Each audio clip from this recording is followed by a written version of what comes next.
سلام به دوستان عزیزم. آموزش جوراب رو با هم دیگه شروع میکنیم. این جوراب دوستان از دور مچ پا بافته میشه. ابتدا شما باید به اندازه دور مچ پای سایز مورد نظر دونه بندازید. الان ببینید میل من 3.5 هستش. کاموام هم ظرافتش اینه، ظرافتش زیاد نیست، ضخامتش زیاد نیست، تقریبا ظریف هستش و من الان برای دور مچ پای یک پای بزرگسال معمولی 43 تا دونه سر انداختم. حالا شما اگر دوست داشتید بیشتر یا کمتر سر بندازید، ولی سعی کنید که تعداد به اصطلاح سر انداختناتون دقیق دور مچ پا طوری باشه که یکم باید بکشید به دور مچ پا برسه. یعنی چی؟ یعنی مثلا اگر دور مچ پا 40 سانت هستش، شما 38 سانت دونه سر بندازید. اگر دور مچ پا 38 سانت هست، 36 سانت دونه سر بندازید. چرا؟ به خاطر اینکه این به این شکل باز میشه که دور مچ پا گشاد نباشه و سفت دور مچ پا رو بگیره. بعد از اینکه سر انداختید، این به اصطلاح بافته کشباف یکی از زیر یکی از رو 2 4 6 8 10 رج ببافید. ببینید 10 رج. خب حالا نوبت تقسیم و بافتن بقیه جوراب هستش. البته این 10 رج که من میگم باز ثابت نیست. اگر دوست داشتید مثلا دوبل بدید، بیشتر ببافید، 20 رج ببافید، 30 رج ببافید، هر چقدر که دوست دارید که این کشباف دور مچ پاتون بیسته همون اندازه ببافید. من 10 رج بافتم چون آموزشیه، میخوام سریع آموزش بدم، خیلی وقت نمیخوام بگیره. 10 رج بافتم. شما اگر دوست داشتید میتونید بیشتر هم ببافید، حتی میتونید دوبلش کنید. خب دونه های من تعدادش الان 43 تاست. به این ترتیب تقسیم میکنم. از این 43 تا 11 تاشو برای وسط میگیرم، 16 تا این ور، 16 تا این ور. خوب دقت کنید. ببینید فاصله تعداد دونه های دو طرف با وسط باید 5 تا باشه. یعنی چی؟ یعنی اگر مثلا 45 تا بود من یا مثلا 47 تا بود، من وسط رو 13 می گرفتم، دو طرف رو هر کدوم رو 17 تا می گرفتم. فاصله شون فاصله، یعنی حالا اینجوری بهتون بگم، اینجا چون روی مچ پا وای میسه طوری باید دونه بگیرید اینجا این وسط که به اندازه این قسمت روی مچ پا و دو طرف برجستگی های قوزک و قوزک پا باشه. این وسط باید تعداد دونه هاش پهناش به اندازه فاصله بین برجستگی های دو طرف قوزک پا باشه. پس بنابراین حالا من با پوزش روی پا نشونتون میدم. ببینید این دوتا قوزک، این باید پهناش طوری باشه که فاصله این دوتا قوزک پا باشه.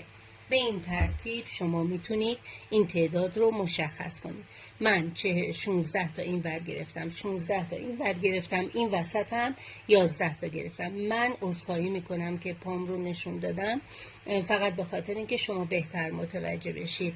دیگه ببخشید، چشم پوشی کنید از اینکه من این کار کردم و فقط به خاطر این بود که شما بهتر متوجه بشید. خب حالا 16 تا این ور میگیرم، 16 تا این ور، 11 تا وسط. حالا اینو چجوری میبافیم؟ اول این 16 تا رو میبافیم. مدلمونم تغییر نمیکنه، همون بافته یکی زیر یکی رو میبافیم، به خاطر اینکه وقتی کش باف باشه قشنگ جمع میشه و اینا بافتنیه دیگه، به پا خیلی شل نمیشه.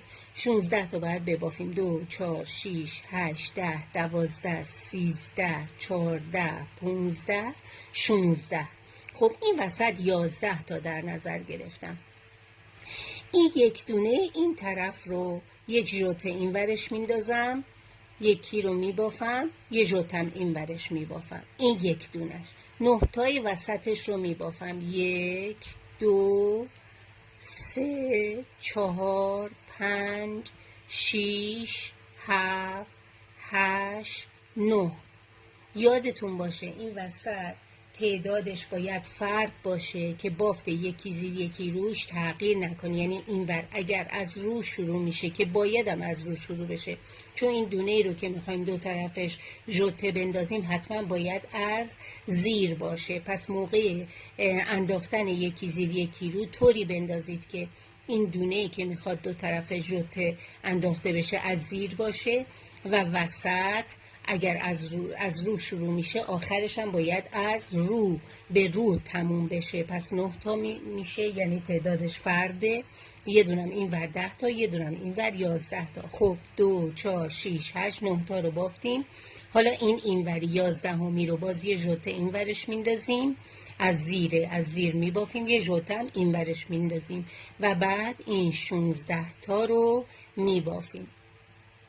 خب رج پشت چی کار میکنیم؟ هیچ کار. رج پشت دونه هامون رو طبق مدل خودش میبافیم. ژوتمونم باید ببینیم دونه ما قبل و ما بعدش چیه، مخالف اون ببافیم، ولی نباید پیچ بدیم و ژوته باید حتما سوراخ بیفته.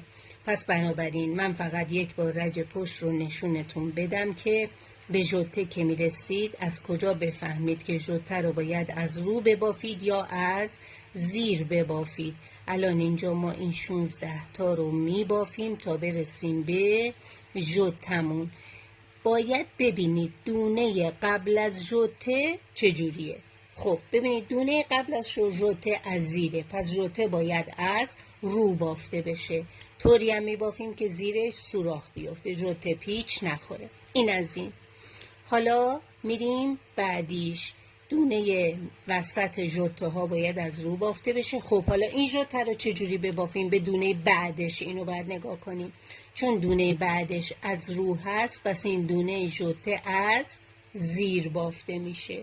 به همین راحتی تشخیص داده میشه که این دونه ژوته رو باید آیا از زیر ببافیم یا از رو ببافیم. حالا اینجا نگاه میکنیم، چون این از زیر بافته شد ژوته رو از رو میبافیم. دونه وسط خب طبیعتا دونه محوری که دو طرف ژوته انداخته شده از رو میبافیم. دوباره به ژوته میرسیم، چون دونه بعدیش از زیر بافته شده پس ژوته رو از رو میبافیم. این کار رو انقدر انجام بدید تا بلندیش به جایی برسه که تا ببینید تا این قسمت روی پا باشه، تا این قسمت، یعنی قشنگ بیا تا اینجا قرار بگیره. حالا میخواید هر چقدر میخواید بلند ببافید. خب شما این کار رو انجام بدید، من هم این کار رو انجام میدم تا انشالله در پست بعدی، قسمت بعدی که بقیه جوراب باید بافته بشه با هم دیگه خواهیم ببینیم. این قسمت آموزشش تموم شد. تا انشالله آموزش بعدی. به خدای بزرگ میسپارمتون. موفق باشید. خدا نگهدار.